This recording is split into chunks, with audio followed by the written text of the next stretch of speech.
Ia mingea.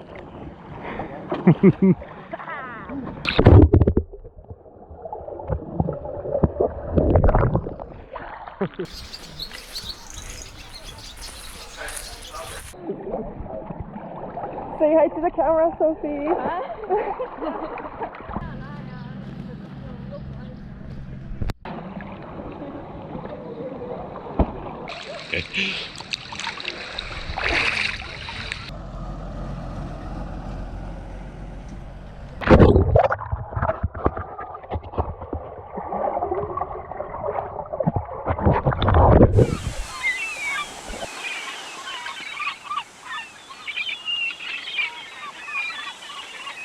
Bine, m-am găsit aici în paradisul Zibrașului, în Caraibe,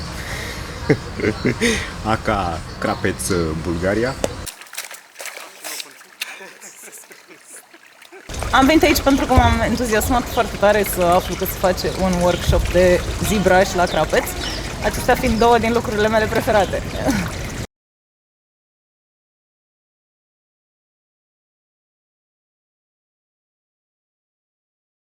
Mi-a plăcut și că am făcut anatomie artistică, o materie pe care am studiat-o în facultate și care e foarte grea, dar este esențială în acest domeniu.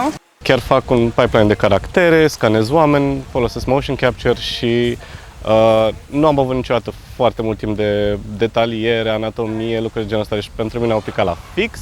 Partea de sculpting, anatomy, hand drawing, astea care lipseau din arsenal, nu zic că sunt perfecte acum, dar măcar am direcția, știu încotro să merg și știu cu cine să vorbesc de acum pentru a mă perfecționa. De cât timp faci 3D? M-am apucat din a 9-a, cred, dar și cu pauze. Deci, 3 ani, ceva de genul. Ce-ți mai place să faci în afară de 3D? Să desenez, să merg în natură, prietenii, bicicleta, fac mișcare. Și table, normal. Tablele sunt superioare decât șah. Șahul e mai nașpa. Care e mai bun remede la table? Să fiu modest sau nu? Cred că eu. Cu ce pleci acasă? Din chestia asta? Păi cu insight-uri din industrie am învățat că foarte mult contează conexiunile cu oamenii, să te cunoască mai mulți oameni din domeniu. Foarte important a fost feedback-ul ce l-am primit de la trainer. Asta e cea mai importantă chestie, pentru că informația poți să găsești și în altă parte, dar când îți dă cineva feedback fix pe lucrarea ta, este complet altceva. Asta te ajută cel mai mult.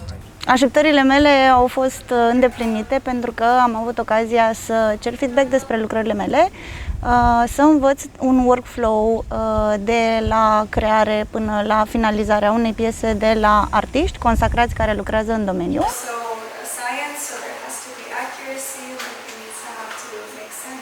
We made so many friends in the process, and we all went to the beach, you know, and had like analog cameras, and to really like create this true summer experience. Meanwhile, we are learning such cool things about 3D anatomy, and I have seen such like big improvement from the students as well. And it seems that everyone has been so happy here and chill.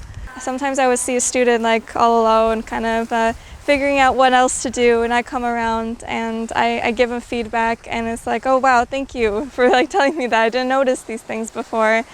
And so it makes me really happy as a teacher that I could be there for my students. Oh, look at that. It's so nice. Yeah, it is super beautiful. Thanks for sharing.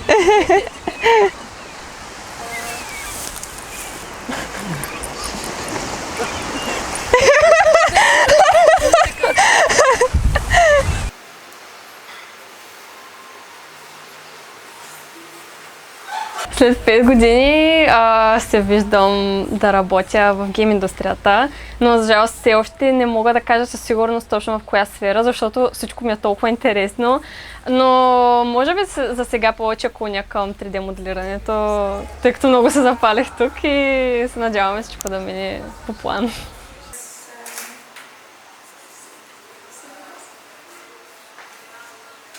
Съответно, това, че повечето от хората са чужденци, беше и още по-интересно, нали, за да се запознае с друга култура.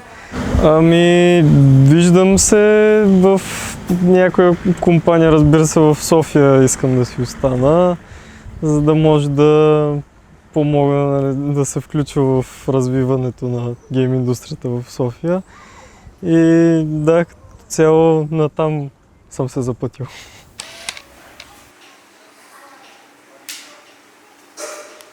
And from AMC, your teachers will be Daniel, this grumpy old guy with rounded glasses.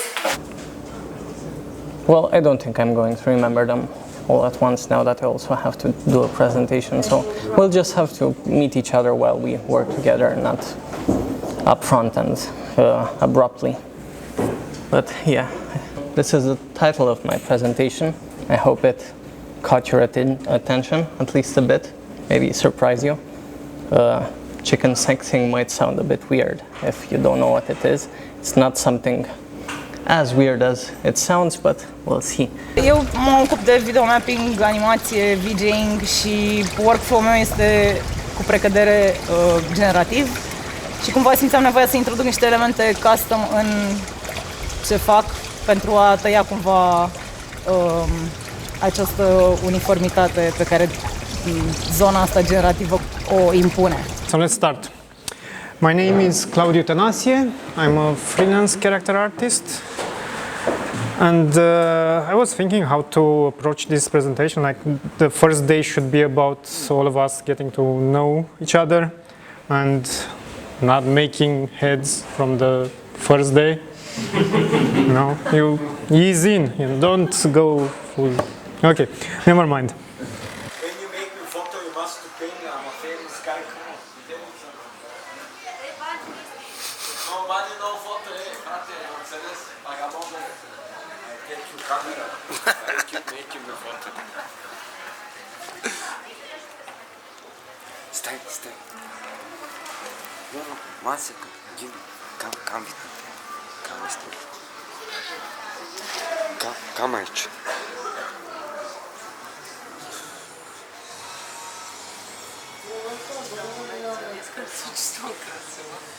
Hello, beautiful.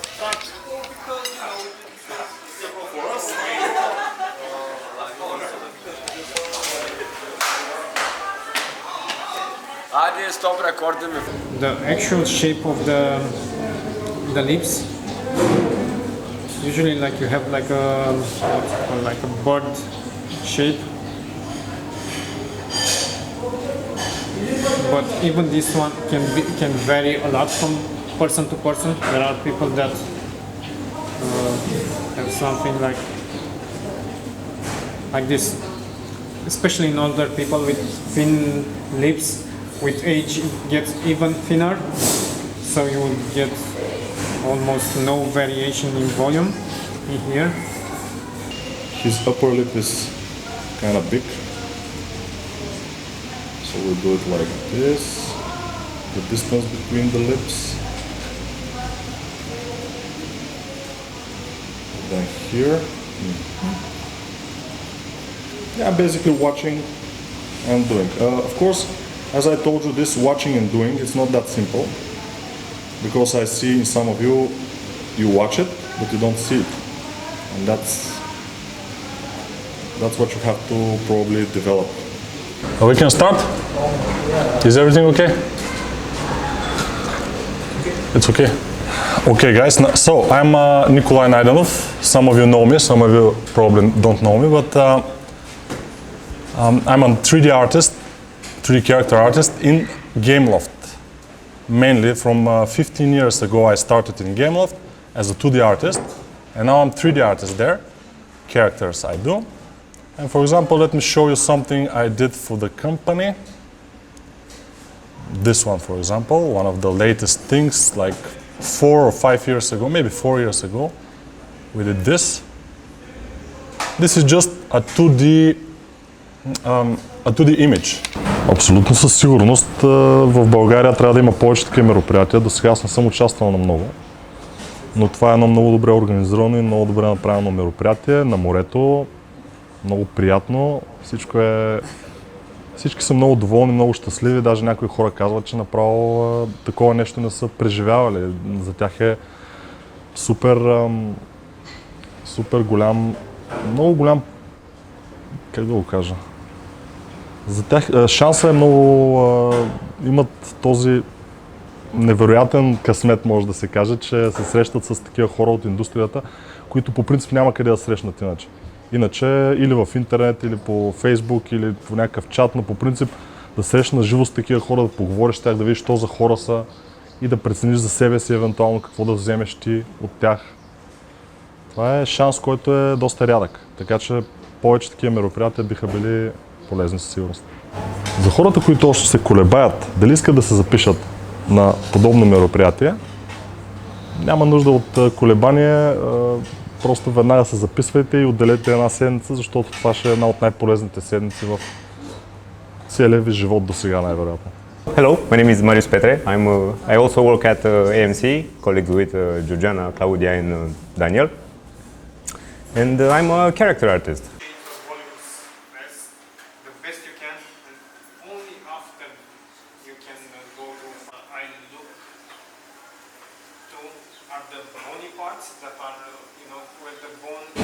If I leave the head like this, it's Claudio, but what's wrong with his head? It's not okay, and you have to make them believable. Like usually you don't care when something's good, you don't care, but if you see something that's wrong, you're gonna see it, and it's not gonna be good. Okay. Mă scuzați, m-ați prins citind o carte. Ce carte? Borges. Este cartea lui Danielu și nu citeam. Deci o propoziție de acolo să faci proba de microfon. Nu știu ce o fi însemnat el aici. Dacă îmi permiteți să fiu paradoxal, sună Danieluș deja, și de ce n-aș fi din moment ce suntem între prieteni? Un scriitor își așteaptă propria sa operă. Cred că un scriitor este mereu schimbat de produsul său. Și dacă ar fi ceva să învățăm din asta, să nu munciți prea mult, dar să vă distrați prea mult, ar fi ok. Poate nici asta. Paradoxal. Am învățat multe și de la ceilalți traineri din Bulgaria și de la participanți, care unii cred că sunt și chiar mai mari decât mine. Am fost surprins să aflu că fac lucruri destul de șmechere. Zine unul. De exemplu, băiatul ăsta, Alex, lucrează la un studio și scanează oameni cu un rig de ăsta, gen tub, cu 80 de cameră, te bagi acolo și îți face scan full body într-o secundă la calitate super bună, ceea ce e super tare. Dar ce bun? Care e end goal? Păi asta poți să o folosești și în gaming și în animații sau alte, la ce ți-ar trebui o 3D a unui personaj. Adică un punct de plecare și în gaming și video editing sau whatever, nu mai știu exact pentru ce foloseai. Dar e ceva ce noi folosim în gaming. Și acum dacă ne trebuie știm unde să mergem și poate ne facem și discount. Thank you.